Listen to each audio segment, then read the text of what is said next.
Y la verdad que con una sensación agridulce porque hemos trabajado mucho en el sector eléctrico. De los últimos 6 fines de semana, 5 llovieron, con la particularidad que fue principalmente llegado al fin de semana las lluvias. Eso dificulta porque nos agarra con personal reducido, personal de guardia, lo cual tiene un montón de disparadores que uno no acciona por ahí lo rápido que puede accionar de lunes a viernes, porque hay que esperar, hay que diagnosticar, hay que encontrar y bueno, empezar a armar los equipos en función de eso. ¿Por qué agridulce? Porque ha trabajado mucho el sector, la cooperativa ha invertido mucho. De hecho, se vio que hemos tenido un buen comportamiento estructural de las líneas, más allá de casos muy puntuales, pero no hemos tenido gran cantidad de postes y demás. Debemos decir que por ahí los vientos tampoco fueron tan fuertes, pero sí las lluvias ablandan la condición del suelo. Pero en este último mes lo que se nos dio es una particularidad, es una falla muy poco probable que aparezca, pero a veces aparece y es de difícil detección porque lo que se produce se le llama, normalmente se le conoce en la jerga como aislador pinchado. ¿Qué es esto? Uno puede ver, el aislador es el soporte del cable que lo que le da es la aislación al cable para que no haga una descarga a tierra. Nosotros trabajamos en 13.200 volts, esto es muchas veces superior a la tensión que uno tiene en la casa. Es una tensión muy riesgosa, complicada. En condiciones de lluvia se tienen que extremar las condiciones de seguridad porque se reducen todas las distancias eléctricas y de seguridad para el empleado y además se dificulta encontrar y seguir una línea, sobre todo si nos llega las horas de noche.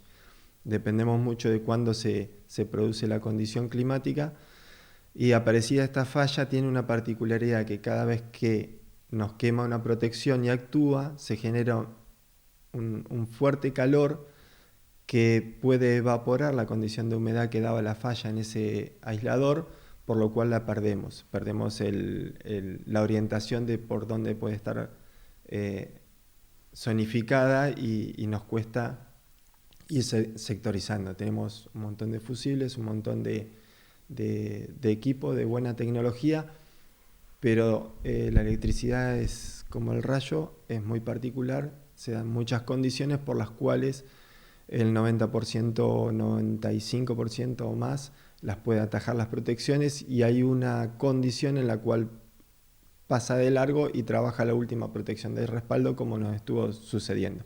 O cuando ya la falla empieza a ser cada vez más significativa, más seguida, entonces ya nos empieza a dar más datos para sectorizarla, encontrarla, pero bueno, ya es una condición que nos arrastra en nuestro caso lo que llamamos siempre y informamos como la salida 1, que es la salida rural principalmente. Son condiciones que favorecen las líneas rurales a tener este tipo de situaciones. Y bueno, se ha dado, ¿no? Tener que intentar solucionar ese inconveniente en plenos temporales, que eso, bueno, también, como decías, trae sus complicaciones. Pero bueno, para explicar a la gente, el personal debe llegar hasta el lugar donde se está identificando la falla y bueno, ahí trabajar un tiempo bastante prolongado para evaluar, ¿no? Qué tipo de solución se puede dar. Sí, la falla eléctrica básicamente a nosotros se nos traduce como la actuación de un interruptor, que es una térmica como el usuario tiene en la casa, pero de mucha mayor capacidad. O un fusible, situación también que un usuario la conoce en la casa por electrodomésticos y demás. Bueno, en nuestro caso con unas tensiones y unas corrientes considerables. Eso cuando te sucede de noche y en condiciones de lluvia es mucho más complejo. Primero visibilizarla. Y como falla en sí, el primer diagnóstico es un fusible o un interruptor que actúa. Entonces uno después tiene que estudiar el comportamiento de cómo fue esa actuación y demás para poder empezar a rastrear cuál puede ser el fenómeno. Uno hace una recorrida lo más rápido posible para hacer una identificación rápida, como ramas sobre la línea, algún cable deshilachado, algún cable que se haya podido soltar por tema de viento, algún pájaro que haya quedado apoyado en alguna columna o algo de eso que puede ocasionar, son las fallas más rápidas y más visibles. Cuando uno va descartando todo eso y analizando las condiciones del comportamiento de la falla, cuándo se produce, en qué momento y demás, empieza a ir llegando a estas situaciones particulares que se nos dieron. Entonces todo eso lleva un proceso, con la particularidad que esto aparece en momentos de lluvia. Es decir, que tuvimos una semana sin que apareciera la falla y cuando empezó a llover volvió a aparecer. Entonces lo que uno pensaba que tenía solucionado tiene que ver todo el historial, reanalizar, reprocesar todos los datos que tiene y seguir buscando. Bueno, se nos dio principalmente una particularidad más grande que se nos dio en uno de los alimentadores, que fue la zona de Pueblo Nuevo. Nosotros lo llamamos Ruta 41 porque es como avanza esa línea de media tensión, que es Pueblo Nuevo Oeste principalmente, estuvo focalizada ahí. Luego se nos dio en la zona de La Fayuca, que esto afectó Pueblo Nuevo Este. Y también se nos dio en este fin de semana que pasó, en la línea Canal 15, que fueron 3 situaciones distinta pero del mismo concepto, ¿sí? Fue esa situación particular sobre una aislación que se rompió. Algunas de estas aislaciones a veces cae un rayo, la línea tiene protección para rayos, pero hasta que encuentra ese pararrayo, el pararrayo lo que hace es evitar que la descarga eléctrica baje de la línea de media tensión y pueda ir a la casa. Pero hasta encontrar ese pararrayo, recorre la línea de media tensión y pasa por estas aislaciones. En ese pasaje puede ser que lo rompa.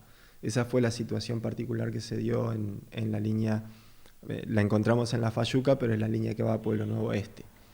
El resto fueron las otras situaciones que son pequeñas fisuras microscópicas en el aislador que no se ven y en un momento la humedad hace que empiece a aparecer la falla.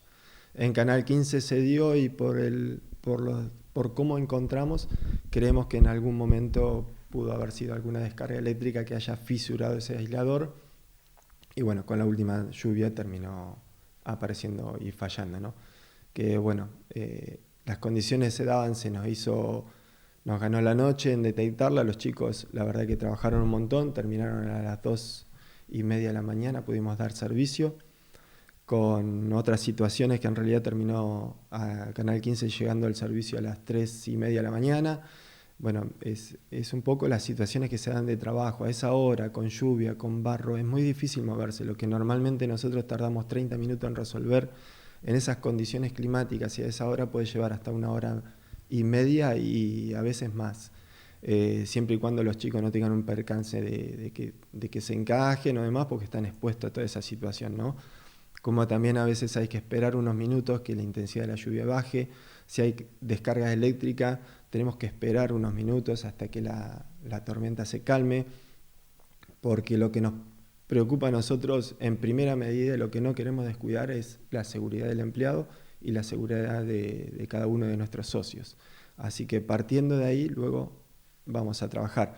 Lamentablemente eso a veces se traduce en unos tiempos más largos, pero la verdad que